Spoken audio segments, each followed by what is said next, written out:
చేయండి. వాక్యము చేత నన్ను స్థిరపరచండి.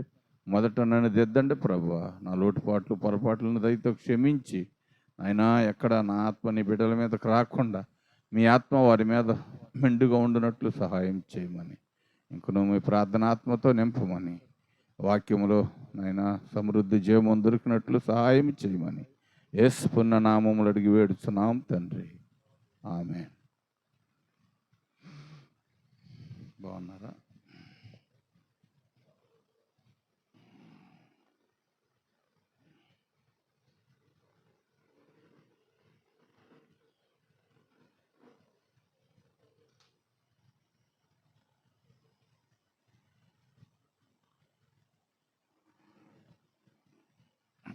ద్వితీయ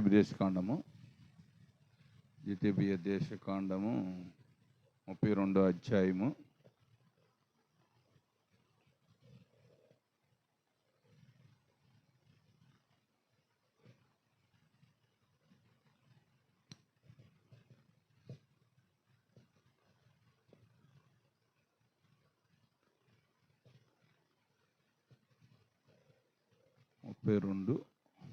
32:39.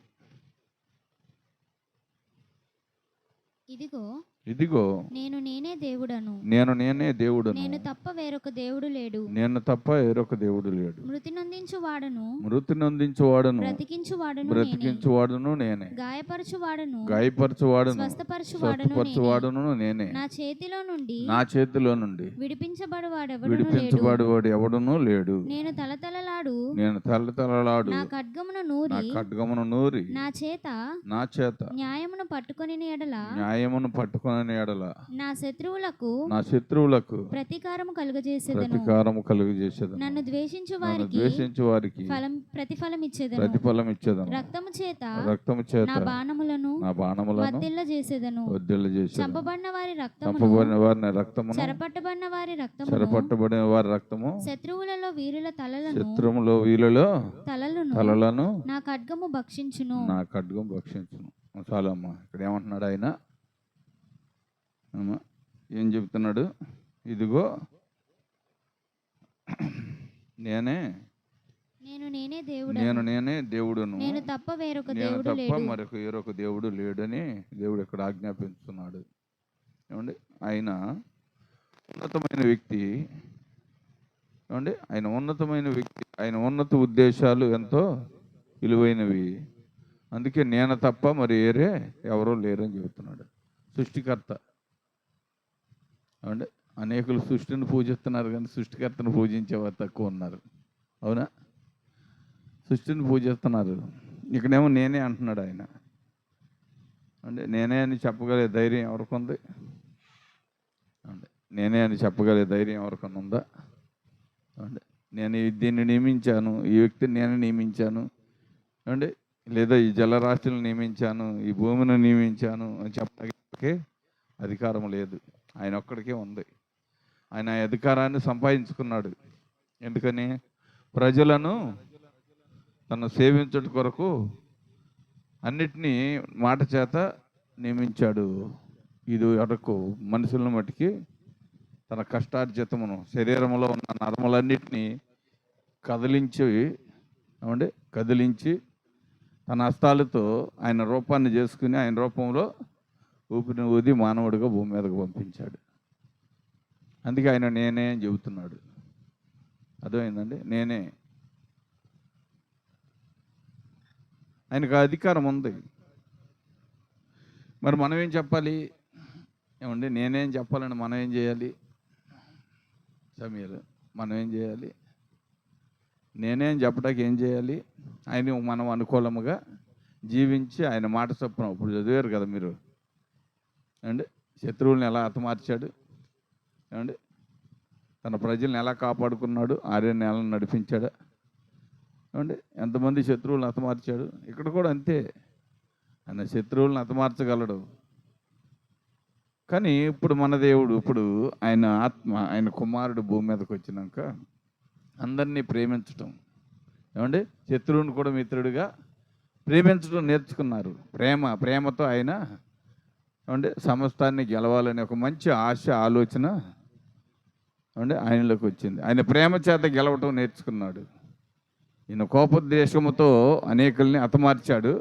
ఆయన శత్రువులను జయించుట కొరకు ప్రేమతో అనేకమైన శ్రమలు అనుభవించాడు, బాధలు అనుభవించాడు, దెబ్బలు అనుభవించాడు, అవమానాలు అనుభవించాడు, పిడిగుద్దులు అనుభవించాడు, ముళ్ళ కిరీటం కొట్టించుకున్నాడు. అంటే అనేక విషయాల్లో ఆయన తగ్గించుకున్నాడు. అంటే మరి రోషము గల దేవుడి నుంచి వచ్చిన ఆయన కుమారుడు కదా, ఆయన కూడా రోషగాడే ఉండొచ్చు కదా. అంటే చిత్రత్వం ఈ దినాల్లో దేనికన్నా ఉపయోగపడద్దా? అంటే చిత్రత్వం చేత ఏమన్నా గెలవగలమా, సాధించగలమా? సాధించలేము. ప్రేమ చేత ఏదైనా సాధించాలి. ప్రేమ దీర్ఘకాలము సహించును, అది మచ్చరపడదు, దమ్మముగా ఉప్పొంగదు. ప్రేమ అది నిన్ను నన్ను ఆకర్షించేది. ప్రేమ అనేది ద్వేషము కొద్ది అంటే విషయాల్లో పగను రేపి మనుషులను వేరుబాటు చేసిద్ది. దేవుడు ఇక్కడ ప్రేమ అయి ఉన్నాడు, ఇక్కడేమో ఈయనేమో నేనే అన్నిటినీ చేసింది నేనే, శత్రువులను హతమార్చేది నేనే అని దేవుడు చెబుతున్నాడు. ఎవరిని తీసుకోవాలి? ఈ రెండు ఒకటే, ఒకే గ్రంథంలో ఉన్నాయి కదా. ప్రేమ ఈ గ్రంథంలోనే ఉంది, హతమార్చడం ఈ గ్రంథంలోనే ఉంది. దేన్ని తీసుకోవాలి మనం? ఏమో దేన్ని తీసుకుంటే బాగుంటుంది? చిన్నమ్మ నువ్వే చెప్పాలి. దేన్ని తీసుకోవాలి మనం? దేని ద్వారా మనము జీవించే? ఒకసారి మార్కు సువార్త చూడమ్మా. మార్కు సువార్త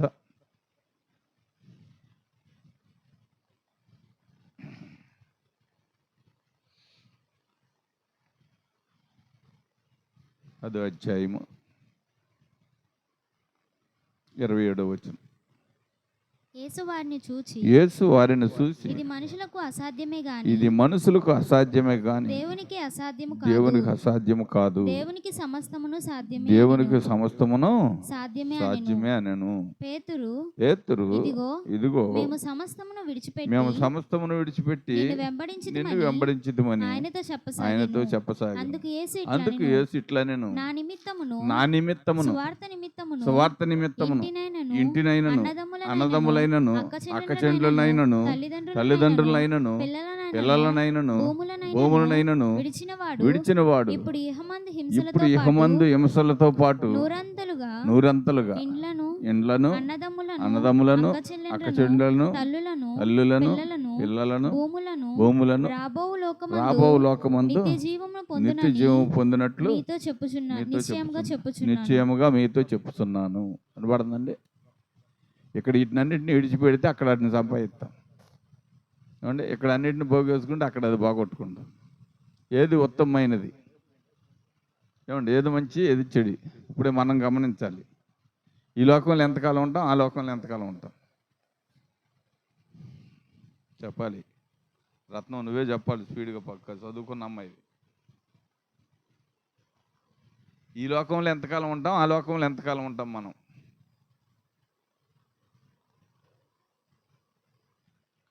రెండు లోకాలు ఉన్నాయి మనకి, రెండు. ఏమండి, ఒకటి ఇహలోకం, ఒకటి పరలోకం. ఈ లోకంలో ఎంతకాలం ఉంటాం, ఆ లోకంలో ఎంతకాలం ఉంటాం. ఎక్కడ ఎక్కువ సంపాదించుకుంటే మనం ఎక్కువ అభివృద్ధి చెందుతాం. అభివృద్ధి కావాలంటే దేన్ని సంపాదించాలి చెప్పాలి. పరలోకంలో సంపాదించాలంటే ఇక్కడ మీ అమ్మ మీ నాన్న వదిలిపెట్టి వెళ్ళగలవా? వదిలిపెట్టి ఉంటావా నువ్వు కానీ, అమ్మాయి కానీ, మీ కమలక్క కానీ? ఇప్పుడు ప్రార్థన మధ్యలో ఫోన్ చేస్తే ఒక అన్నయ్య ఒక 5 నిమిషాల ముందు ఆపితే బాగుండు అనుకుంటుంది మీ ఇద్దరు. అవునా కదా? అన్నయ్య ఒక 5 నిమిషాల ముందు ఆపితే ఒక 5 నిమిషాలు ఎదరికి వెళ్ళిపోతాం. ఎదరికి వెళ్ళండి 5 నిమిషాలు అంటే ఎంత లేదన్నా 3-4 కిలోమీటర్లు దాటిచ్చేస్తారు మా ఆయన వాళ్ళు. బళ్ళు మంచి స్పీడ్గా తాగుతారు. ఏమండి, అంటే ఈ లోక బళ్ళకి అంతరాయం కలుగుద్ది, కానీ పరలోక బళ్ళకి అంతరాయం కలగదు. అర్థమవుతుందా? ఏమండి, ఈ లోక బళ్ళకి అంతరాయం కలుగుద్ది, పరలోక బళ్ళకి అంతరాయం కలగదు. ఎవరు ఆపటానికి లేదు. ఏమండి, అది సరాసరి వెళ్ళిపోతాం. అక్కడ ఉండేది 930 సంవత్సరాలు ఈ భూమి మీద ఉండేది. మా ఉంటే ఒక 70 సంవత్సరాలు ఉంటాం, లేదు 80 ఉంటే ఇంకొక 10 సంవత్సరాలు తగ్గుద్ది. అంటే లేదు 100 సంవత్సరాలు ఉన్నాం అనుకోండి, 900 సంవత్సరాలు అక్కడ నివాసం చేస్తాం. ఇప్పుడు ఏది ప్రాముఖ్యమైంది? పేతురు అడిగాడు, ప్రభు మరి మొత్తం వదిలిపెట్టి నేను వెంబడిస్తున్నాం కదా, ఏంటి మా సంగతి ఏంటి ఏమంటే స్వార్థ నిమిత్తం ఇళ్ళనైనను, ఏమంటే భూములనైనను, ఏమంటే తల్లిదండ్రులనైనను, దేవుని పని నిమిత్తం, దేవుని స్వార్థ నిమిత్తం అన్నిటిని విడిచిపెట్టినా ఆయన అనడో అంటే వదిలిపెట్టే దేవుడు కాదు. ఎంతకంటే రెట్టింపు అక్కడ. అంటే నీవు అన్నిటిని విడిచిపెట్టే దేని కొరకు? వీరందరిని అక్కడ చేర్చడం కొరకు. నువ్వు ఈ లోకంలో వీళ్ళందరిని పట్టుకుని పాతాళంలోకి పంపిస్తాకి ఈ లోకంలో వీళ్ళందరిని ఆకర్షించేది మనం. ఆయన కంటే ఎక్కువగా దేన్ని ఆకర్షిస్తామో అది నరకానికి పంపిస్తాం. ఆయనను ప్రేమించి, ఆయనను అనుసరించి, ఆయనతో జీవించి, ఆయన పట్ల ఒక మంచి ప్రణాళిక కలిగి నువ్వు బ్రతుకుతున్నావు అంటే నీకున్న వారిని అందరినీ. ఇప్పుడు ఆ రాహాబ్ అని యేసు ఏం చేసింది?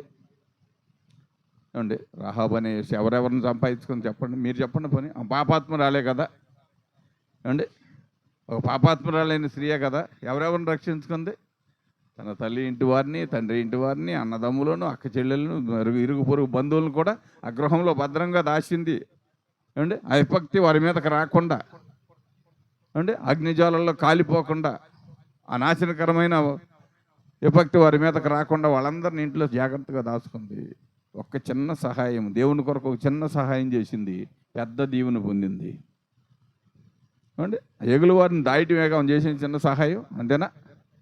ఆ చిన్న సహాయం ఎంతమందిని కాపాడిందో చూడండి. ఏమండి, ఎంతమందిని కాపాడింది? తన బంధువులందరినీ కాపాడింది. అందరినీ ఒక్క తల వెంటికి కూడా కాలకుండా కాపాడతామని వాగ్దానం ఇచ్చాడు. ఎవరు ఇచ్చారు? దేవుడు ఇచ్చాడా?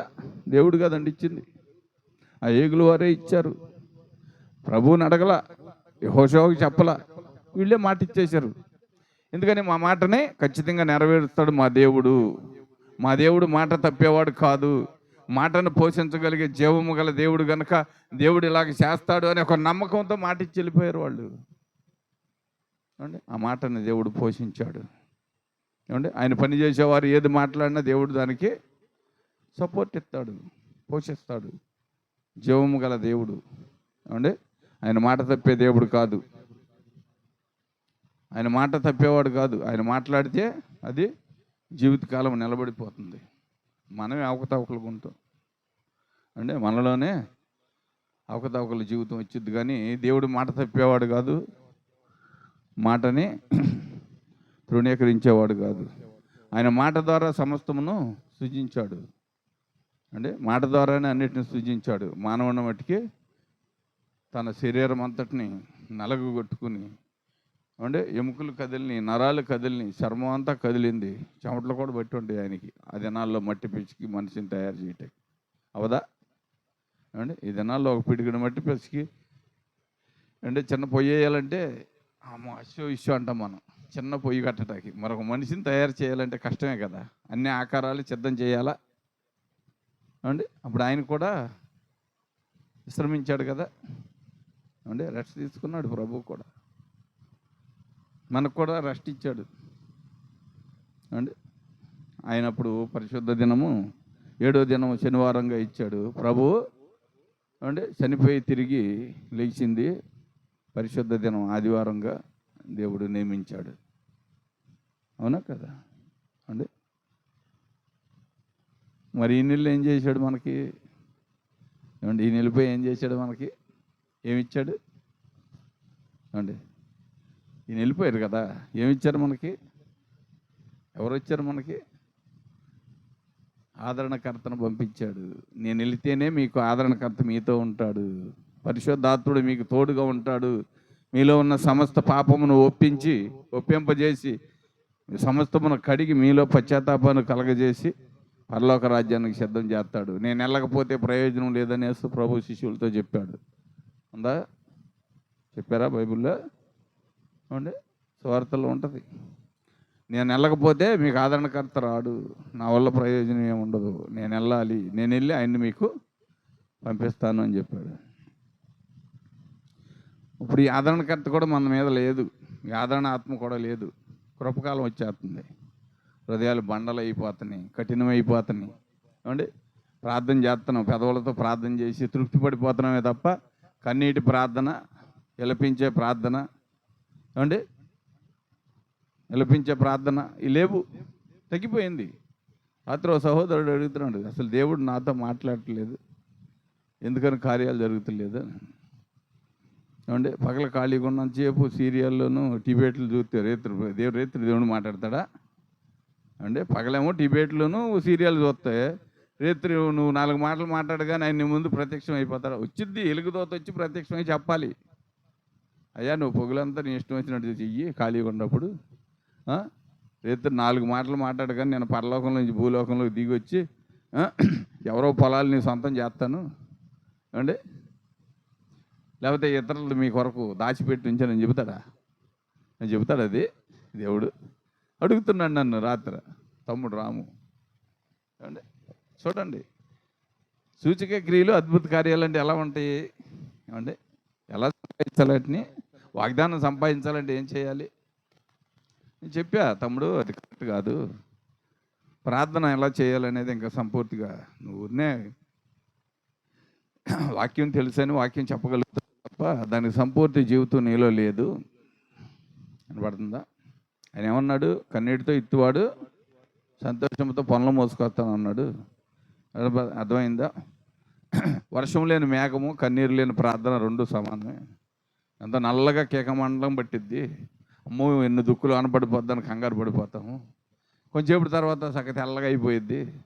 అరే ఇంత మొబ్బట్టింది, ఒక దుక్కన్న వాన పడుద్ది అనుకున్నాం, ఆశపడతాం. రైతు యజమానుడు ఏమండి పొలంలో నీరు పడతాయి, పొలానికి ఉపయోగకరంగా ఉంటుందని. అది ఇడిపోయేటప్పటికి నేర్చించిపోతాడు. మన ప్రార్థన కూడా అలాగే ఉంటుంది. కనపడుతుందా? మన ప్రార్థన కూడా అలాగే ఉంటుంది. కన్నీటితో నేర్చుకో ఇత్తటం అన్నాను. ఒక గృహదేవత అంట నేనే మీ కుటుంబాలకు అడ్డంగా వచ్చి మీ భూములు రాకుండా అంటే దాసుల దగ్గరికి వెళ్తే చెప్పిందంట. దాసుల మీద వాలింది దేవత కాదు, ముందు మీ ఇంట్లో వాలింది అనుకోండి చూడు, మీ అమ్మ మీద మీ వదినోళ్ళ మీద ఆ దేవత. ముందు దాన్ని తరుము కొడతా ప్రయత్నం చేయమని. ఏమండి మనలో నిరీక్షణ లేని జీవితం ఉన్నప్పుడు ఏమండి దేన్నైనా కోల్పోతాం. అలానే సాగు బతుకుల్లో ఉన్నారు. మరణప్రాయంలో ఉంటే ముందు తాగుతూ వందరి మీద కూర్చున్నాడు, దిగిపోతే ఇక్కడ దాకా కూరుకుపోయాడు. లాగి హాస్పిటల్లో పెట్టి ముట్టంతా తీశారు. వెళ్ళి హాస్పిటల్లో ఒక 4 గంటలు 5 గంటలు కూర్చొని డాక్టర్లతో నర్సులతో మాట్లాడి ప్రార్థన చేసి వచ్చాం. చేసి వచ్చినాక 3వ రోజున లేచి తిరగటం, భోజనం చేయటం అన్నీ చేస్తున్నారు. బాగానే ఉన్నాడు. ఎవరో తాయిత్తు కడితే బాగా పని చేద్దని చెప్పినాడు. తాయిత్తు తెచ్చింది.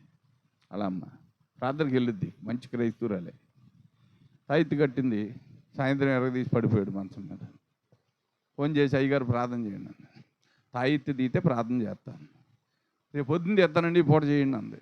నేను చేయను, నా ప్రార్థన ఫలించదు. ఎందుకంటే దేవదూతలు అక్కడికి రావు.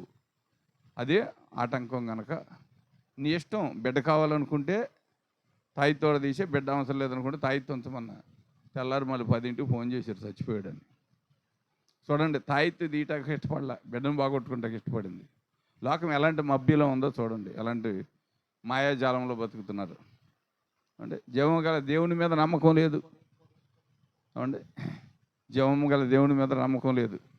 ఒక రాగిరేఖ మీద పిచ్చపిచ్చగా 2 శ్రీ అని 3 స్త్రీలు రాసి దాన్ని లొంగదుట్టి దాని చుట్టూ 3 కులాల దారం కట్టి ఎత్తాడు దాసుడు. మా ఊళ్ళో ఉండాలి. మనకి రోడ్డుకి ఇటు తిరుగుతుంటే ఇటుపక్క పాడైపోయి నీళ్ళు ఉంది చూడు, ఆ ఇల్లు ఆడదే. ఏమంటే ఎందుకని ఇలా చేస్తున్నాం అంటే బతుకు తెరువు. అది 10 రూపాయలు ఖర్చు అవ్వదు, మనకు 100 రూపాయలు ఇస్తారు వాళ్ళు అన్నాడు. 100 వస్తే బావా ఇలా చేస్తే అన్నాడు. అంటే మరి ఎవరిని నమ్ముతున్నారు వాళ్ళు ఇప్పుడు? ఏమండి ఎవరిని నమ్ముతున్నారు చెప్పండి? మనం కూడా క్రైస్తవులు అని చెప్పుకోవడమే కానీ సంపూర్తి యేసు ప్రభు మీద నమ్మకం ఉందా? అబద్ధం ఆడకుండా చెప్పండి, ఉందా? ఉందా? కష్టమే. ఏమండి ఒక ఇల్లు కొనాలంటే, ఇల్లు కట్టాలంటే ఎవరు రావాలి? దైవజనుడా? ఏమన్నా దైవజనుడు వస్తాడా? ఎవరు రావాలి చెప్పండి? ఎవరు రావాలి? సిద్ధాంతి రావాలి. అవునా? నేను పెద్దమ్మాయి ఇంటికి సిద్ధాంతం తీసుకురాలా, నా ఇంటికి సిద్ధాంతం తేలా. టాపీ మేస్త్రి వేసాడు. అక్కడ తీసేటప్పుడు ఒక కొబ్బరికాయ అడిగారు. ఈయనన్న కావాలంటే 150 రూపాయలు ఇస్తా, టిఫిన్ చేసి 2 వెళ్ళి, కానీ కొబ్బరికాయ దయచేసి ఇక్కడ కొట్టొద్దు. అదేంటి అయ్యగారు? అదేంటండి అట్లా మాట్లాడతారు? నేను ఇంకప్పుడు మార్పు చెందలేదు కూడా. అంటే నా భార్య నాకు చెబుతున్న మాటలన్నీ నేను వినేవాడిని. ఏమంటే ఇంటి విషయంలో మట్టికి అన్ని విషయాలు నా భార్యకి నేను సహకరించాను. మిగతా విషయాల్లో ఆమెకు నాకు పొత్తుండేది కాదు, కానీ సహకరించా. ఎందుకని దేవుని ప్రణాళిక అది. నేను ఏదో ఒక దినాన్ని మళ్ళీ ఈ స్థితికి రావాలని దేవుడు ఆ రోజుల్లో నన్ను అలా వాడుకున్నాడు. లేకపోతే మళ్ళీ నేను పగలగొట్టి కట్టలేను కదా, అవన్నీ మార్చాలని నా వల్ల కాదుగా. అదే జసరోదయం ఇంటికి కూడా మేము టాపీ మేస్తుంది సిద్ధాంతి లేడు. మేము ప్రభువుని నమ్మాము. ఆదరాన్ని ఇక్కడ నుండి ఫోన్ చేసి ఫోన్లో ప్రార్థన చేస్తే మేము అక్కడ పని ప్రారంభించేవాళ్ళం. వాళ్ళు రావాలని కూడా ఏనాడు ఆశపడలే. మనిషిత్వం వల్ల ప్రయోజనం లేదు, దేవుడు మనకు తోడుగా ఉండాలి అనే ఆశ ఒకటే. అంటే నిరీక్షణతో కూడిన ఆశ మనలో ఉన్నప్పుడు అంటే మనం పరలోకంలో దేన్నైనా పొందగలుగుతాం. పరలోకంలో దేన్నైనాను పొందటకు దేవుడు అవకాశం ఇస్తాడు. అంటే అమ్మో లక్షలు పెట్టి ఇల్లు కట్టి తర్వాత పగలగొట్టాలంటే ఏమవుద్దు అని ఆ భయం అసలు ఎన్నడూ రాలా నాకు. అలాగని దేవుడు ఆ కొరత కూడా ఈల, అంటే ఆ కొరత కూడా ఈల. అందుకని చదువమ్మ ఇంకొక వచ్చిన చదవరా. మొదటివారు అనేకులు కడపటివారు మొదటివారగుదురని అనేను. వినపడుతుందండి. మొదటేమో మంచి ప్రార్థనా పరులకు ఉన్నవారేమో అడుగుకి వెళ్ళిపోతారంట, అంటే అడుగునున్నవారు లేవనెత్తబడతారు. అంటే అడుగునున్న వారిని దేవుడు లేపుకొని నిలబెట్టుకుంటాడంట. అవునా? అదే కదా. మొదట ఆత్మతోనూ సత్యముతోనూ ఆరాధించి నిదానంగా దిగజారిపోతారు. ఎందుకని? కారణం ఏంటండి? ఈ లోకంలో ఏమేమి ఉంటాయి? నేత్రాశ, జీవడము, అంటే వీటి వల్ల, బంధువుల వల్ల, అనేకమైన వాటి వల్ల మనిషి అంటే తన ఆత్మీయ జీవితాన్ని కోల్పోతారు. ఇతరుల ప్రేమను బట్టి దేవుని ప్రేమని ఎడబాచిన ఎడల వారికి కలిగేది సంతోషమా దుఃఖమా? అమ్మా, చివరికి కలిగేది సంతోషమా దుఃఖమా? ఈ లోకం కొద్ది కాలం ఏదో ఇచ్చినట్లుగా ఉంటుంది, మనకు ఆకర్షించబడుద్ది. అమ్మా, అక్కడ నిద్ర ఊరుకుంటారా? కూరగాయలు కోసి అక్కడ ఒప్పుకుంటారా? అది అటు పోతే ఏలు ఊరుకుంటుందా? కత్తిపేట ఊరుకుంటుందా? కసకను కోసేద్ది కాలో చెయ్యో. జాగ్రత్త ఆలోచించండి. దేవుని ఉద్దేశాలు మనం నెరవేర్చాలని దేవుడు ఆశపడుతున్నాడు. దేవుని ఆశను మనము భంగపరచకుండా దేవుని చిత్తానుసారముగా మన జీవితాన్ని కొనసాగించినప్పుడు అది మన బిడ్డలకి స్వాస్థ్యంగా మిగులుద్ది. ఎవరికి? మన బిడ్డలకు స్వాస్థ్యంగా మిగులుద్ది. డబ్బు సంపాదిస్తే ఒక తాగుబోతుళ్ళు అయితే పాడు చేసేస్తారు, ఏమండి? గలుబులో ఉండి తిరిగేవారు అయితే పాడు చేసేస్తారు. కానీ నీతి పరిశుద్ధతను ఎవరో పాడు చేయటానికి ఎవరి వల్ల కాదు. అది నీ కొరకు దేవుడు ధనాన్ని అంటే అక్కడ దాచి ఉంచుతాడు. పరలోకంలో దాన్ని నీ కొరకు సిద్ధం చేసి ఉంచిన దాన్ని ఎవరు తీసివేయటానికి ఇల్లేదు. దేవుని ఉద్దేశాలు చాలా విలువైనవి. ఆ విలువైన ఉద్దేశాలను నీవు నేను జాగ్రత్తగా అంటే జీవించుటకు అంటే చిన్నమ్మ ఏం చదువుతున్నా? క్రీస్తు విజయం చదువుతున్నావా? మంచిదని అమ్మ. అయితే మంచి మంచి ప్రణాళికలతో ఉన్నారు ప్రజలు. ఇంటికాడ ఖాళీగా ఉన్నప్పుడు అట్లాంటివి చదివితే ప్రాణం మీదకి వస్తుంది. అప్పుడు టచ్ ఫోన్ ఒకటి తీసుకుని ఎదరెట్టుకుని కూర్చుండు కిందకి పైకి గీత ఉంటే చక్కగా ఉంటుంది. ఇప్పుడు మటుకి భక్తి చూసే దాన్ని అందరికీ అది పుట్టుకొచ్చేస్తుంది. అంటే భక్తి చేయవలసిన సమయంలో భక్తి చేయాలి. వినపడుతుందండి. జోసెఫ్ పిల్లలు, జాన్ డానియల్ గారు రెండో కొడుకు పిల్లలు, నాయనమ్మ మా నాన్న టచ్ ఫోన్ కొనమను అని అడిగారంట. టచ్ ఫోన్ కొనమనండి అని అడిగితే ఆమె 2 ఆంక్షలు పెట్టిందంట. ఈ ఆంక్షల నిమిత్తం మీరు ఉంటానంటే మీకు ఖచ్చితంగా ఫోన్ కొంటానని కొనిస్తాను, నేను కొంటానని చెప్పిందంట. ఆంక్షలు ఏంటని చెప్పి అడిగితే ఆమె 2 ఆంక్షలు చెప్పిందంట. మా జీవితంలో ఫోన్ వద్దని చెప్పారంట. మాకు ఫోన్ వద్దు, ఫోన్ కొనొద్దు, మా డాడీకి చెప్పొద్దు, నువ్వు కొనొద్దు అన్నారంట.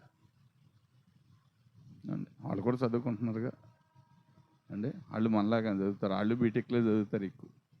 అంటే ఉన్నతమైన చదువులే కదా చదివేది పిల్లలు. మరి ఎందుకు వద్దన్నారు ఫోన్ వాళ్ళకి?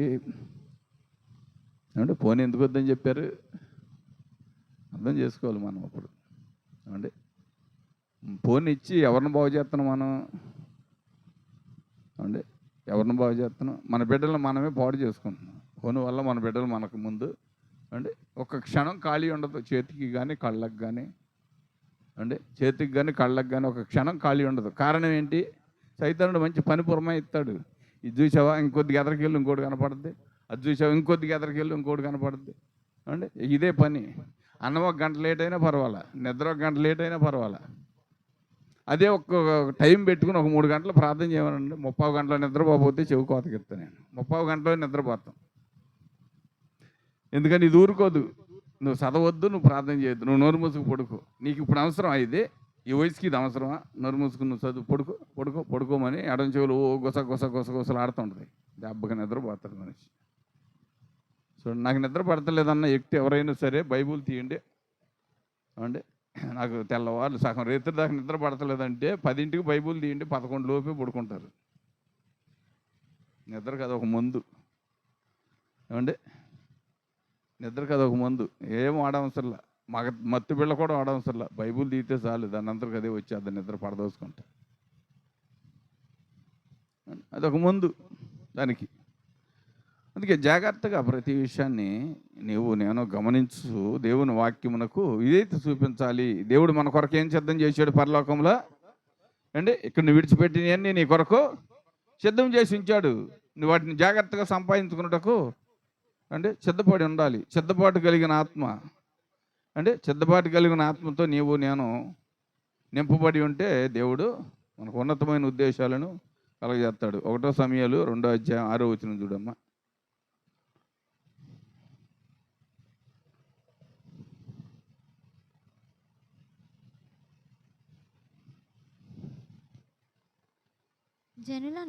జనులను సజీవులుగాను మృతులుగాను చేయవాడు యెహోవాయే. పాతాళమునకు పంపుచు అందులో నుండి రప్పించుచుండువాడు ఆయనే. వినపడుతుందండి? పాతాళమునకు పంపుచు మళ్ళీ అందులో నుంచి రప్పించువాడు కూడా ఆయనే, దేవుడే. వినపడుతుందండి? నువ్వు నరకానికి వెళ్ళాలన్నా, నువ్వు మళ్ళీ తిరిగి రావాలన్నా నీకు జన్మనిచ్చింది ఆయనే, నీకు మరొక జన్మనిచ్చేది కూడా ఆయనే. అంటే మొదటి జన్మ అయింది, తిరిగి మళ్ళీ నువ్వు మృతి పొంది తిరిగి లేవాలన్నా ఆయనే, లేపగలిగిన వ్యక్తి కూడా ఆయనే. అంటే అలాంటి దేవునికి నేను ఎలా నమ్మకస్తంగా ఉండాలి అండి? అలాంటి దేవునికి నేను ఎంత నమ్మకస్తంగా ఉండాలి? మన నమ్మకస్తమైన జీవితం ఇప్పుడు దేవునికి ఇష్టమైనదిగా ఉండాలి. చదువు ఇంకొకటి.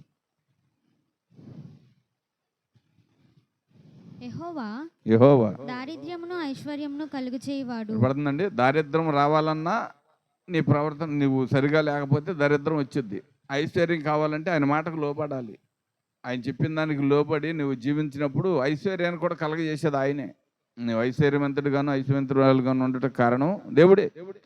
దేవుని చిత్తం అది. ఆయన చదువమ్మా. కృంగజేయవాడును లేవనెత్తువాడును ఆయనే. వినపడుతుందండి? నువ్వు ఒక్కోసారి కృంగిపోతావు సమస్యల చేత, కానీ మళ్ళీ అక్కడి నుంచి లేవనెత్తటకు కూడా ఆయనే సమర్థుడు.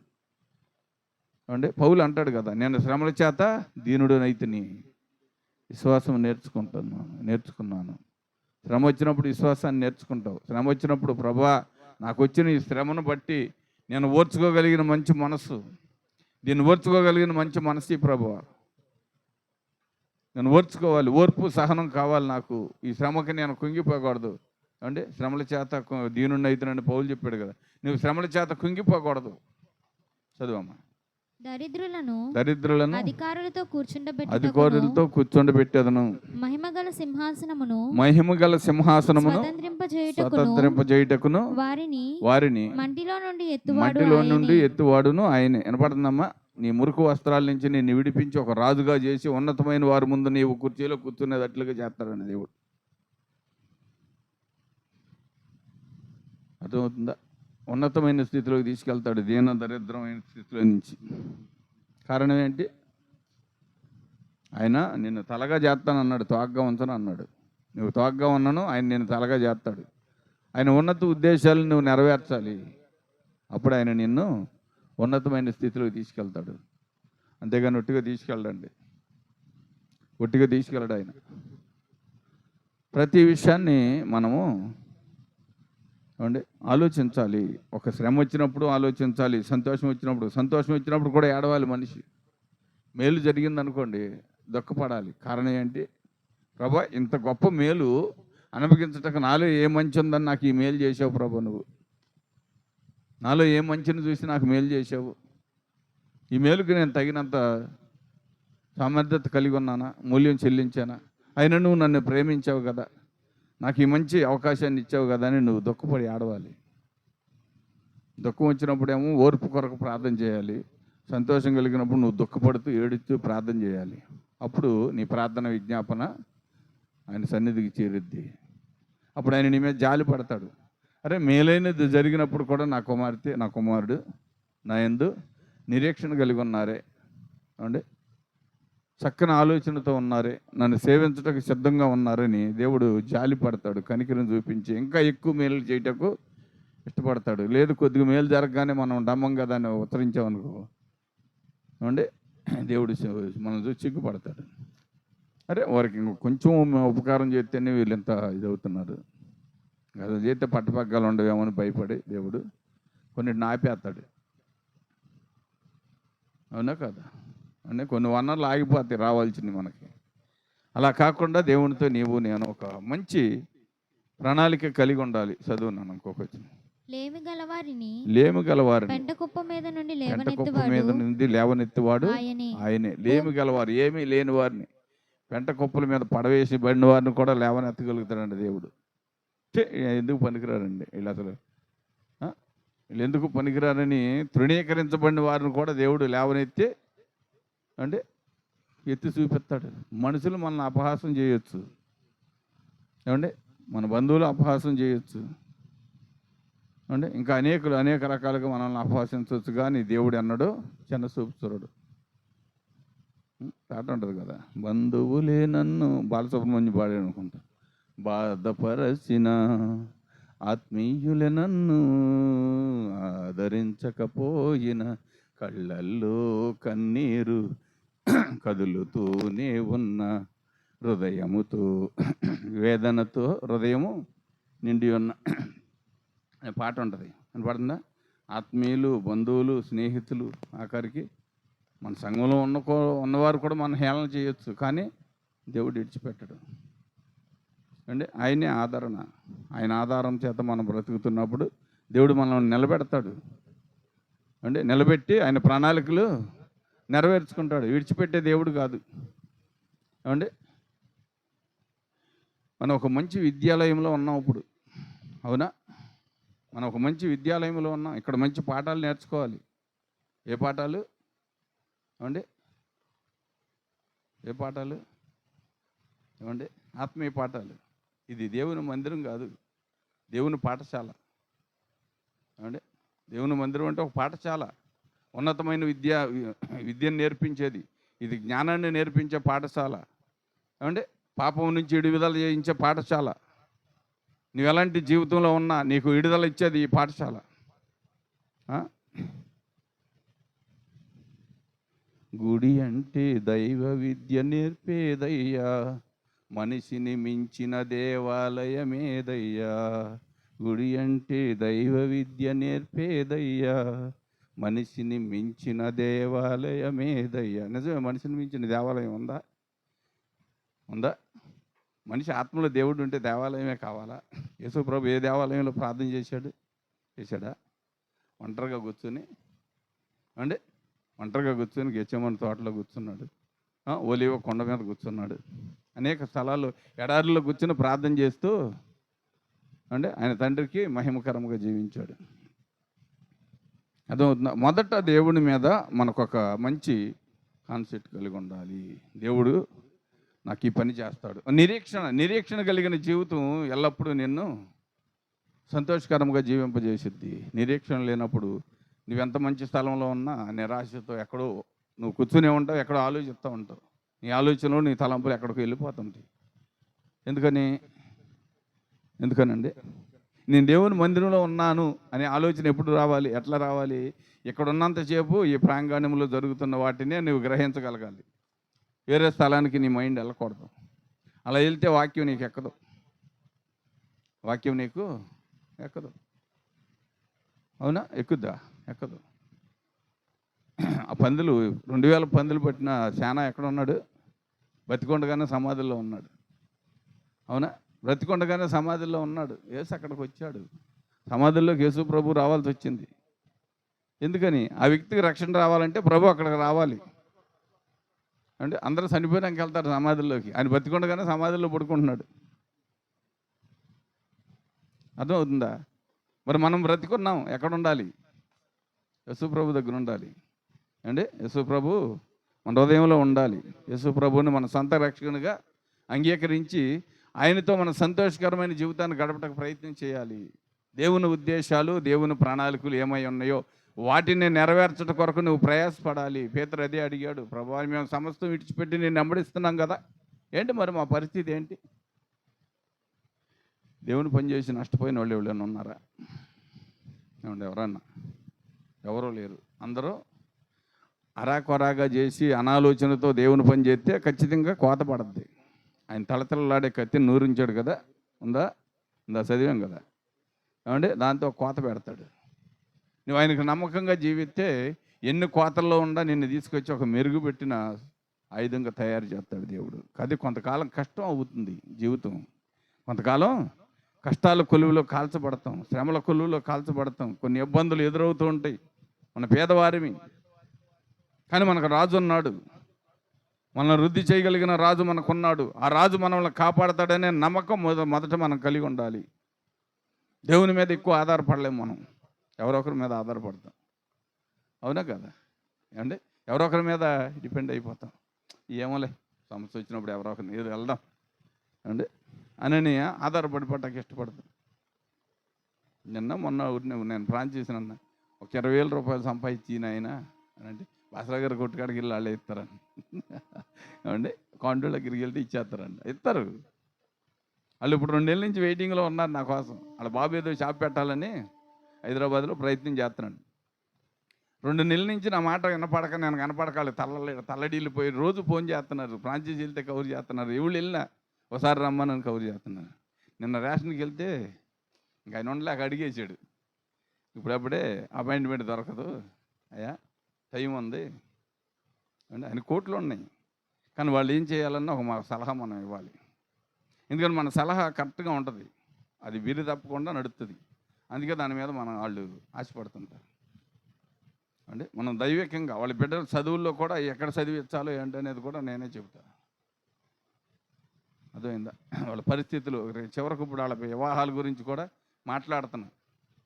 మరి దేవుని చిత్తం అయితే ఇటు అటు కొండ మార్పులు చేద్దామనే ఆలోచనలో ఉన్నా. చెప్పాను అది కూడా, మీరు మరి మా దాంట్లోకి వచ్చేయాల్సి వచ్చింది, ఏమో చెప్పలేము ఎట్లుంటుందో పరిస్థితి అన్నాడు. వినపడిందండి? సడన్గా చెబితే హఠాత్తుగా షాక్ అయిపోతారని కొంచెం దాన్ని మొబ్బీలో పెట్టి నడుపుతున్నాము. అర్థమవుతుందా? దేవుడు మనకు ఒక ఉన్నత ఉద్దేశాలను ఇచ్చినప్పుడు వాటిని జాగ్రత్తగా సద్వినియోగపరచుకోవాలి. అన్స్మీట్గా వెళ్ళిపోయాం అనుకోండి, ఒక్కోసారి ఫెయిల్ అయిపోతాం. నిదానంగా ఆలోచించుకుంటూ వెళ్ళామనుకోండి, దాని మార్గం ఎటు వెళ్ళాలనేది దొరుకుద్ది. అంటే డైరెక్ట్గా ఇప్పుడు ఊరిని ఉదాహరణ చెబుతాను. మన సాగరోళ్ళ అత్తమామలు ఉన్న ప్రదేశానికి డైరెక్ట్గా మీరు వెళ్ళిపోయి ఎవరిని అడక్కోకుండా ఇంటికి వెళ్ళగలిగారా? ఎందుకని? అలా అక్కడ జాగ్రత్తని తెలుసు కదా, పలానా చాటు ఉన్నారని తెలుసు కదా అండి. వాళ్ళు ఉన్న స్థలం తెలుసు, కానీ త్రోవ తెలవాలిగా. త్రోవ తెలవాలా వద్దా?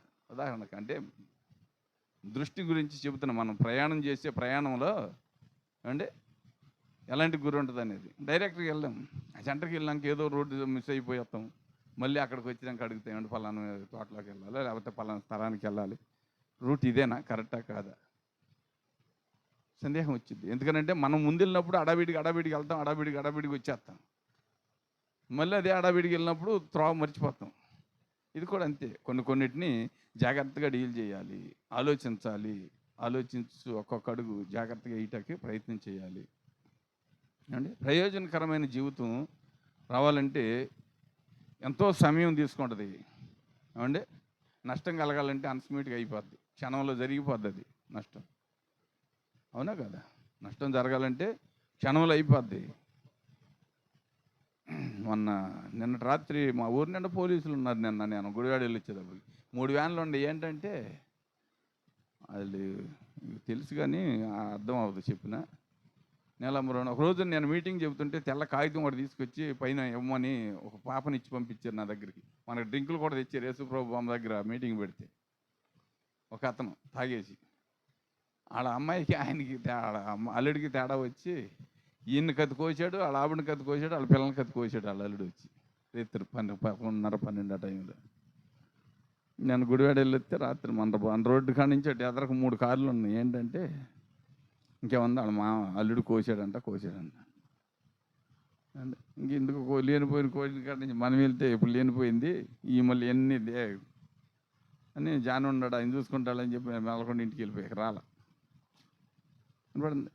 తొందరపడటం వల్ల కొన్ని విషయాలు అదే వచ్చి అతను పెద్ద మనుషుల దగ్గర కూర్చొని మరి అమ్మాయి రావట్లేదు, ఇలాగా తీసుకొచ్చారు, వచ్చేసింది, మన దగ్గర పంపలేదండి, ఏం జరుగుతుంది ఏంటో అర్థం కావట్లేదని ఏమన్నా పెద్ద మనిషిని తీసుకొస్తే సమస్యకు పరిష్కారం వచ్చేది. ఇప్పుడు పరిష్కారం కాదు. మరి ఎన్ని రోజులు జైల్లో పెడతారో తెలియదు. అవునా? కత్తికోతల నిమిత్తం జైల్లో పెట్టాలిగా. ఆవేశం ఎక్కడ తీసుకెళ్ళింది అంటే ఆయన కటకటాలు వెనక్కి తీసుకెళ్ళింది. అదే ఆలోచన ఉంటే తన భార్యని ఇంటికి తీసుకెళ్ళేది. భార్యని ఇంటికి తీసుకెళ్ళేది. అంటే అనాలోచనతో వెళ్ళిపోయాడు స్పీడ్గా, ఆవేశంతో ఉగ్రతతో చూపిస్తాకి. అంటే భయపడిపోవాలి, నేనంటే వణికిపోవాలనుకున్నాడు. చివరికి ఆయనే వణికే పరిస్థితి వచ్చింది. అర్థమవుతుందా? అందుకే సాగినంతకాలం నా అంతటోళ్ళు లేడు, సతికిలు పడితే వెనకాల ఎగదీసేవాడు ఉండడు. అంటే జాగ్రత్తగా వాక్యాన్ని కూడా మనం అనుకరించాలి. ఇంకొక వచనం చూడండి. అమ్మా, భూమి యొక్క స్తంభములు యెహోవా వశము, లోకమును వాటి మీద ఆయన నిలిపి పడుతుందండి. ఈ లోకమును ఆయన దాని మీద నిలబెట్టాడు. దేవుడు నిలబెడతాడు నిన్ను నన్ను కూడా. అంటే ఆయన ఒక మేఘస్తంభం, అగ్నిస్తంభం. అవునా? పొదల్లో మండుతున్న మంటలను చూసి మోసే ఆశ్చర్యపోయాడు. పొదల్లో మంటలు అతన్ని పొద కాల్తలేదు. అంటే పొదలో మంటలు అయితే వస్తున్నాయి కానీ పొద కాల్తలా. అసలు ఏం జరుగుతుంది అక్కడ ఆయన కేకేస్తున్నాడు, మోజేసి అని. స్వరం ఎక్కడ? ఏమంటే స్వరం వినపడుతుంది, మనిషి కనపడలా. మంటలు అతన్ని వృక్షం కాల్తలా. ఏం జరుగుతుందో అని మోసే అక్కడికి వెళ్ళాడు. ఇది పరిశుద్ధ స్థలము, చెప్పులు అక్కడ ఇడిచి ఈ స్థలానికి రమ్మని చెప్పి దేవుడు స్వరం. అప్పుడు మోసే నన్ను దేవుడు పిలుస్తున్నాడు. అంటే దేవుని ఆత్మ నన్ను స్పందించింది, పిలుస్తుంది, నాకేదో చెప్పాలని అని అప్పుడు గమనించాడు. మోసేకి ఏమున్నాయి? ఆత్మీయ చెవులు ఉన్నాయి కనుక ఆ స్వరమును గ్రహించాడు. మనమైతే అడ్డు ఇటు చూసి ఎవడో పిలుస్తున్నాడు మనకెందుకులని వెళ్ళిపోతాం. అవునా కదా? ఎవరో పిలుస్తున్నారు, మనతో అతనికి ఏం పని? అసలు ఎవరు కనపడకుండా పిలిస్తే ఎవరి దగ్గరికి వెళ్తాం అని అనుకుంటాం. కానీ మోసే గ్రహించాడు. మోసే బాలుడిగా ఉన్నప్పుడు దేవుని ప్రణాళిక ఆయన మీద ఉంది కాబట్టి మోసేకు అన్నీ తెలుసు, జరగబోయే కూడా అన్నీ తెలుసు కాబట్టి గ్రహించగలిగాడు. నేను కూడా ఆత్మీయ మెట్లో ఉన్నప్పుడు వచ్చే తొందరలను, అలజడులను అంటే గమనిస్తాం. కొన్నిటిని గమనించి వాటి విషయమే ఆలోచన చేస్తాం. ఏం చేయాలి, ఎలా చేయాలి, ఏం చేస్తే ప్రయోజనం ఉంటుందని. అంటే ప్రయోజనకరమైనది ఏది, ఏముంది అనే దాని విషయమే మనము ఆలోచిస్తుంటాం. 113వ కీర్తన ఒకసారి చూడండి.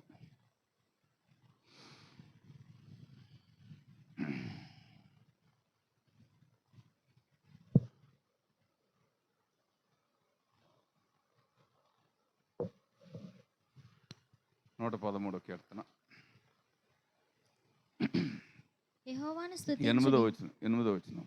ఆయన నేల నుండి దరిద్రులను లేవనెత్తువాడు, పెంట కుప్ప మీద నుండి బీదలను పైకెత్తువాడు. ఆయన సత్తు లేని దానిని ఇల్లాలుగాను కుమారుల సంతోషం గల తల్లిగాను చేయును. కుమారులకి వినపడుతుందండి. బిడ్డలు లేని వారిని కూడా ఆయన బిడ్డలు కలగజేసి తల్లులుగా ఏమండి సిద్ధం చేయగలగంట.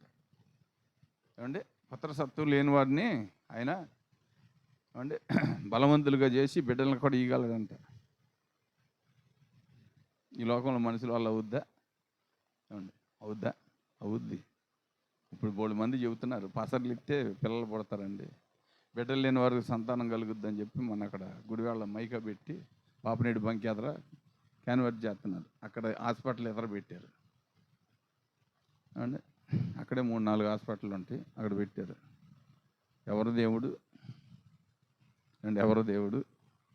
నేను ఎట్టాగే మార్కాపురం వెళ్ళొస్తుంటే వచ్చేటప్పుడు నెల్లూరులో ఒక పూజారి దగ్గరికి వెళ్తే ఆడపిల్లలు పుట్టేవాళ్ళకి వెళ్ళి అక్కడ ఆయన ఇచ్చిన పసరు తాగితే మగపిల్లలు పుడతారంట. వాళ్ళు బ్రాహ్మణుల కోసం బాగా చెప్పుకుంటున్నారు. నేను ఒక పక్కన ఉన్నా, నా పక్కన ఒక ఆయన ముస్లిం ఆయన ఉన్నాడు, మహమ్మదీడు పెద్ద ఆయన. అట్లాగే చూస్తున్నాడు కొరకొర. చూస్తుంటే నేను తట్టుకోలేక అడిగేశా, అయ్యా పూజారికి ఎంతమంది పిల్లలు అన్నా. 3 ఆడపిల్లలు అండి. ఆయన దగ్గర మొగతానం లేదా అని అడిగాను. అదేంటి సార్ అట్ట అంటారు. మరి మనకి ఇస్తే పసరు ఇస్తే మగపిల్లలు పుడతారు కదా, మరి ఆయన పసరు తాగితే ఆ భార్యకి ఇస్తే మరి మగపిల్లలు పుట్టాలి కదా, ఇప్పుడు ఆ పసరు ఆయనకు పని చేయదా అని అడిగాను నేను. అదేంటి అయ్యో అయ్యో అయ్యో అట్లా మాట్లాడతారేంటి సార్ అని. ఆ మాటలు మా ఇద్దరు నేను ఎప్పుడైతే కల్పించుకున్నానో ఆయన కూడా లేచాడు పక్కన. మేమిద్దరం కలిసి మాట్లాడుతుంటే వాళ్ళు గుంటూరు స్టేషన్కి వచ్చిన దిగే చెట్టు పారిపోయారు, కనపడలే మాకు తిరిగి. కనపడుతుందండి. అపనమ్మకమైన జీవితం అది. అంతేగాని ఆయనకి మరి ఆ జన్మ అదేదో ఆయనే చేసుకోవచ్చు కదా, ఒక కుమారుడు నేను కనుక్కోవచ్చుగా, వాళ్ళకి ఇచ్చేసి. మన పోస్ట్ ఆఫీస్ కూడా మా పూజారికి నాకు అదే పడింది. నువ్వెన్ని చెప్పినా మా మించి నువ్వు బయటికి వెళ్ళలేవు, కానీ సత్యాన్ని నువ్వు వెంబడెత్త భయపడుతున్నావు, ఇది సత్యమని నువ్వు చెప్పలేవు, చెబితే నీకు రావాల్సిన ముడుపులు రావు, మీ ఎంత నాకు రావండి అన్నాడు. నేను ఎవరి దగ్గర తీసుకోను, నువ్వు గుండె మీద చేసాను, మరి నేను ఇంటి అద్దె కట్టుకోవాలిగా అన్నాడు. ఏమండి చెప్పు. లేదండి అంటే అబద్ధం అయితే చెప్పను, కానీ నమ్మిక. మీరు ఒకసారి ప్రార్థన చేయగానే కొన్ని కార్యాలు జరుగుతాయి చూడు, ఆ సమయానికి అది సిద్ధమై ఉంటుంది, ఆ వ్యక్తి అక్కడికి వస్తాడు, అది ఆ వ్యక్తికి టచ్ అయిపోయిద్ది. ఇక దేవుడు అక్కడికి వెళ్తే నాకు ఇలా జరిగిందని నమ్మిక మీద ఆధారపడి ఉంటుంది అని అన్నాడు. అంటే సత్యమైన దేవుడు మా దేవుడు కాదంటావా అన్న. కాదని నేను ఎందుకు అంటానండి అన్నాడు. ఒక అరగంట పడింది క్లాసు. అంటే సత్యమైన దేవుడు కాదని నేను అన్నాను, కానీ ఏంటంటే మేము యుక్తిపూర్వకంగా చెప్పాల్సినవన్నీ మేము చెప్పాలి, అంటే మీరు భక్తిపూర్వకంగా మీరు చెబుతారు అని చెప్పి ఆయన కూడా మనలో ఉన్న లోటుపాట్లు కొన్ని చూపించాడు.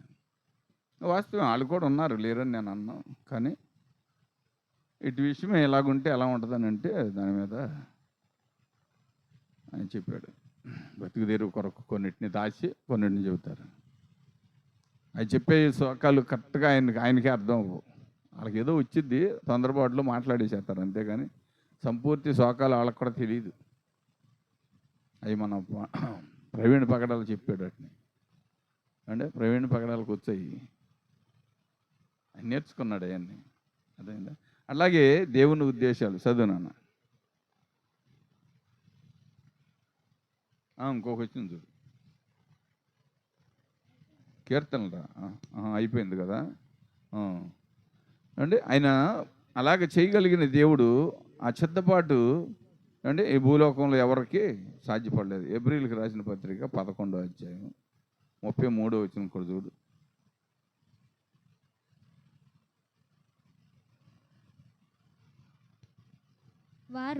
వారు విశ్వాసము ద్వారా రాజ్యములను జయించిరి, నీతి కార్యములు జరిగించిరి, వాగ్దానములు పొందిరి, సింహముల నోళ్లను మూసిరి, అగ్ని బలమును చల్లార్చిరి, ఖడ్గదారను తప్పించుకుని బలహీనులుగా ఉండి బలపరచబడిరి, యుద్ధములో పరాక్రమశాలులైరి, అన్యుల సేనలను పారదోలిరి, స్త్రీలు మృతులైన తన వారిని పునరుత్థానము వలన మరలా పొందిరి, కొందరైతే మరి శ్రేష్టమైన పునరుత్థానం పొందగోరి విడుదల పొందనొల్లక యాతన పెట్టబడిరి, మరికొందరు తిరస్కారములను కొరడా దెబ్బలను మరి బంధకములను ఖైదును అనుభవించిరి, రాళ్లతో కొట్టబడి రంపములతో కోయబడిరి, శోధింపబడిరి, ఖడ్గముతో చంపబడిరి, గొర్రె చర్మములను మేక చర్మములను వేసుకుని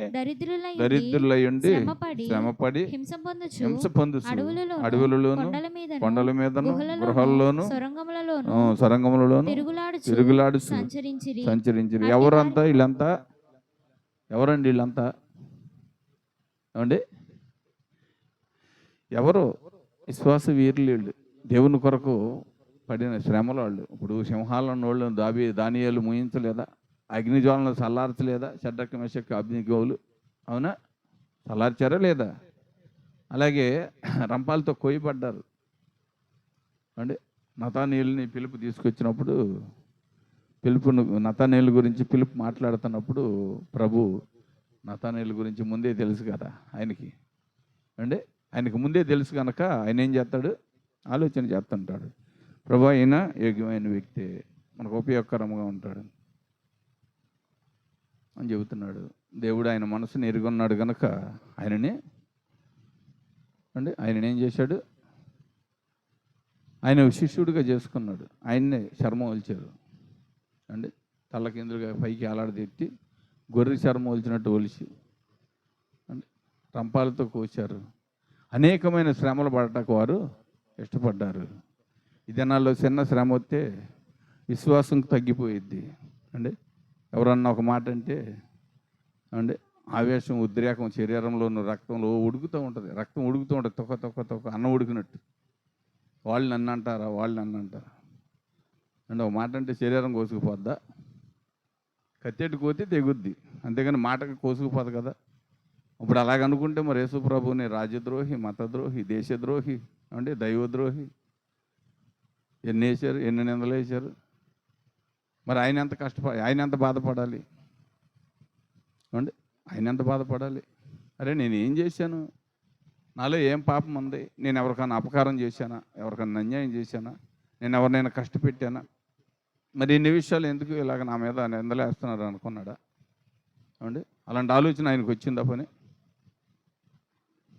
వచ్చిందా?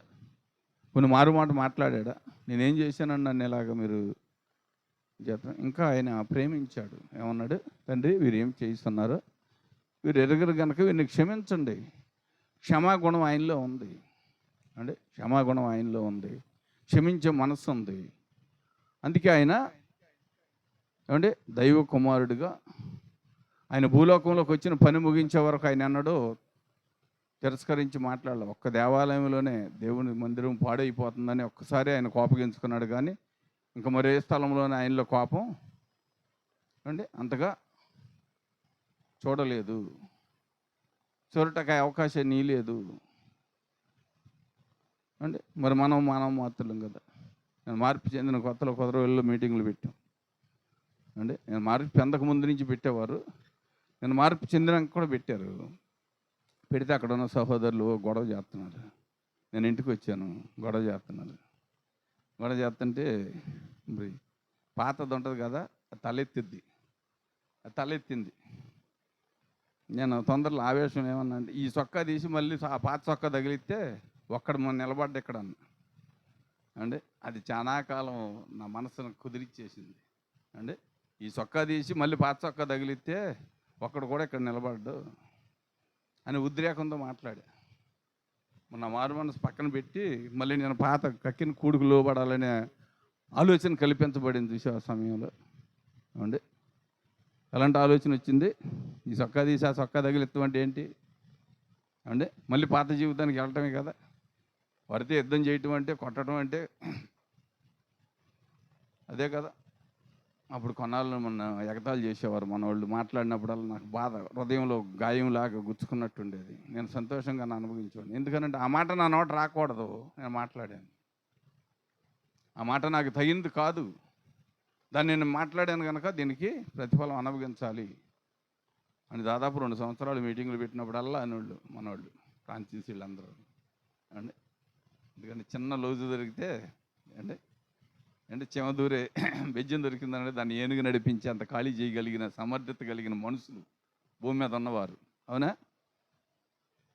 ఇంకందుక అన్నాడు అలాంటి మాట మరి ఎప్పుడు వాడటానికి ప్రయత్నించలేదు.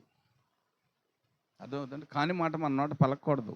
మనం దాన్ని వదిలేసుకున్నాక దాని విషయమే మాట్లాడితే దేవుణ్ణి మళ్ళీ మరలా సిలువ వేయటకు మనం సిద్ధం చేస్తున్నాం. ఆయన గాయంలో ఏలు పెట్టినట్టే మన కానిమాట పలికినప్పుడు ఆయన శరీరంలో ఆ గాయం కలుక్కుమంటుంది. నొప్పి పడుతుందా ప్రభువా అని అడిగిన పరిస్థితి వచ్చింది. అందుకే అలాంటి మాటలు అన్నాడు మాట్లాడకూడదని నిశ్చయిత కలిగి అప్పటి నుంచి పోలీస్ స్టేషన్లకు కానీ వ్యవహారాలు సెటిల్మెంట్లకు కానీ ఏటికి వెళ్తాం అన్నిటిని విడిచిపెట్టేశా. మనం కాదనుకున్నాం, నిషేధించాం. ఇప్పుడు దీంట్లో ఉంది కదా కడిగిన పంది బొర్రలో దొల్లుట సాధ్యమా, కుక్క తన వాంతులు తిరిగి తినుట మంచిది. అది అందు నిమిత్తమే వాటిని మనం నిషేధించాం కనుక దేవుడు మనకు ఒక ఉన్నతమైన ఉద్దేశం ఇచ్చాడు. ఒక మాట అంటారు, లేదా ఒక దెబ్బ కొడతారు, శరీరమేం పగిలిపోదు ఏమండి, మన ఆత్మీయం చచ్చిపోదు. దేవుడు కొట్టాలి. మన ఆత్మీయ జీవితాన్ని పాడు చేయాలంటే దేవుడు కొట్టాలి. దేవునికి మనం ఎప్పుడైతే వ్యతిరేకంగానో దేవుని ముందు ఒక వేషధారిగా నటన జీవితం గడిపితే దేవుడు ఓర్చుకోడు, ఎప్పుడో ఒకసారి కొడతాడు. దానికి బాకీ తీర్చేస్తాడు అంటే బాకీ ఉండదు, ఏదో ఒక రకంగా తీర్చేస్తాడు. అందుకే ఆయన ఏమన్నాడు, నేను ఓర్చుకున్నంతకాలం ఓర్చుకుంటాను, తర్వాత వారిని భ్రష్ట మనసుకు అప్పగించేస్తానని చెప్పి దేవుడే చెబుతున్నాడు. భ్రష్ట మనసుకు అప్పు చెప్పినప్పుడు ఎవరు ఏమీ చేయలేము. అందుకే దేవుని యందు ఒక నిరీక్షణ కలిగిన జీవితం ఓపికతో కనిపెట్టాలి. ఓపిక చాలా ప్రాముఖ్యమైనది. స్త్రీ పురుషులు ఓర్చుకుంటేనే, స్త్రీ పురుషులు దేవుని వాక్యమును చదువుతూ దాన్ని ధ్యానించుతూ ఓర్పు సహనమును కలిగి జీవించినప్పుడే ఆ కుటుంబంలో శాంతి సమాధానం వచ్చింది అండి. చిన్న విషయానికి కైకైలాడుతుంటే బిడ్డలో ఆటోమేటిక్గా ఆ లోకంలో కలిసిపోవటానికి ఇష్టపడతారు. ఎందుకనంటే మీ ఇద్దరిలో లేని ఐక్యత మాకు ఎలా వచ్చింది అంటే, మీ ఇద్దరే కలుసుకుంటున్నారు, మేమేమి నేర్చుకుంటామని చెప్పి వాళ్ళు. అందుకని దానిలే గారు చెప్పాడు, మీ బిడ్డలే మీ కుటుంబంలో లౌడ్ స్పీకర్స్ అని చెప్పారు. లౌడ్ స్పీకర్ బయటికి వినపడతా కారణం, ఏదైనా సంభాషణ జరిగిందనుకోండి ఇంట్లో, బయటికి వెళ్ళినప్పుడు వాళ్ళ స్నేహితులతో చెబుతారు, రాత్రి మా అమ్మ మా నాన్న పోటాడుకున్నారు, దెబ్బలాడుకున్నారు, మా అమ్మ మా నాన్న కొట్టి, లేకపోతే మా నాన్న మా అమ్మను కొట్టింది, ఏదో చెబుతారు. చెప్పినప్పుడు కుటుంబం ఏమండి గుట్టి ఎక్కడికి వెళ్తుంది, రోడ్డు మీదకి వెళ్ళిపోద్ది. ఆ అవకాశాన్ని ఇచ్చింది ఎవరు? మన బిడ్డలకు ఆ అవకాశాన్ని ఇచ్చింది ఎవరు? తల్లిదండ్రులు, మనమే. అదే మనం క్రమశిక్షణగా జీవించామనుకోండి, మన బిడ్డలు ఏమండి మా అమ్మ మా నాన్న అన్నాడు గొడవ పడరండి. వాళ్ళు గొడవ పడినా వాళ్ళుగానే ఇదవుతారు, కానీ ఎన్నడూ పెద్దగా కైలాటం చేసుకుని దాన్ని అభివృద్ధిలోకి తీసుకురారని అంటే బిడ్డలు భయపడతారు. అందుకని దేవుని వాక్యం అంటే యవనస్తులైన వారి గురించి పరపక్షమందుండేవాడు నీ గురించి చెడ్డమాట ఏదియో పలకుండునట్లు నీ ప్రవర్తన జాగ్రత్తగా చూసుకోమని చెబుతుందా బైబుల్. పరపక్షం ముందు ఉండి ఎదటివాడు ఎన్నడూ మన అతిక్రమాలను ఎత్తి చూపించే పరిస్థితి కల్పించబడకుండా ముందుగా మనమే జాగ్రత్త పడాలి, మన జీవితాన్ని జాగ్రత్తగా చూసుకోవాలి అంటే మన కుటుంబాన్ని జాగ్రత్తగా చూసుకోవాలి. అందుకనే పిల్లలు చిన్నవారిని మీరు జాగ్రత్తగా కాపాడాలి. ఇప్పుడున్న పరిస్థితిని బట్టి పోనే ఒక ప్రపంచం ఎక్కడికి వెళ్ళవసరంలా, ప్రపంచాన్ని చూస్తాక ఎక్కడికి వెళ్ళవసరంలా. మన ఇంటి దగ్గర కూర్చొని అరిచేతిలో పెట్టుకుని అంటే కళ్ళు దాని మీద పెట్టి ఒక ఏళ్ళు దాని కొరకు ఉపయోగిస్తే ప్రపంచం అంతా మన ముందుకు వచ్చేస్తుంది. అవునా కదా? ఇంకా ప్రపంచాన్ని ఎక్కడ చూపించాలి? పాపం దాంట్లోనే ఉంది, మంచి దాంట్లోనే ఉంది, చెడు దాంట్లోనే ఉంది. చూడకూడని అన్నీ ఇప్పుడు మంచిని ఎవరో చూడరండి. యేసు ప్రభు సిలువుని గురించో లేకపోతే సిలువు శ్రమల గురించి ఒక వచ్చిందనుకోండి, ఇది మనకు అవసరం లేదు, పక్కకు పెట్టి అంటే దాన్ని పక్కకు పెట్టేస్తారు. అంటే ఏదన్నా పాపాన్ని ఎంకరేజ్ చేసి అభివృద్ధి చేసేది ఏదైనా కార్యక్రమం ఏదన్నా ఉందనుకోండి, దాన్ని చక్కగా నిబ్బరంగా చూస్తారు.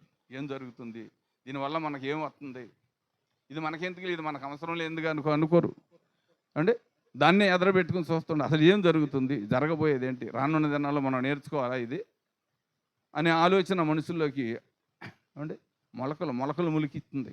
ఈ దినాల్లో పాపం మొలకలు ములిపిస్తుందే తప్ప నీతి అనేది మనిషి జీవితంలో మొలకలు రానివ్వట్లా. యేసేపు వాళ్ళే ఫలించట కొమ్మగా జీవించటకు ప్రజలు ఇష్టపడతలా. ఏమండి అవకాశం దొరికితే పాపం కొరకు ఎదురు చూస్తున్నారు, అవకాశం ఎక్కడ దొరుకుద్దని. కానీ యేసేపుకి పాపం అవకాశంగా వస్తే పారిపోయాడు, దాన్ని విడిచిపెట్టి పారిపోయాడు. ఎందుకు పారిపోయాడు? కారణం ఏంటి? ఆయన దేవుడు ఆయన ఏర్పాటు చేసుకున్న ఏర్పాటు అది. ఏమండి ఏర్పాటు ప్రతి పరువు వచ్చినప్పుడు నమస్కారం చేయమంటే ఆయన ఏమన్నాడు, నా దేవుడికి తప్ప, నా పితరుల దేవుడికి తప్ప నేను ఎవరికి నమస్కారం చేయనని నీకు తెలవదా? ఎవరికి చెబుతున్నాడు? తన యజమానుడైన పొతీఫరుకి చెప్తున్నాడు, నీకు తెలియదా నేను ఎవరికి నమస్కారం చేయనని. ఆయన బదులు కూడా పొతీఫరే నమస్కారం చేయాల్సి వచ్చింది పరువుకి.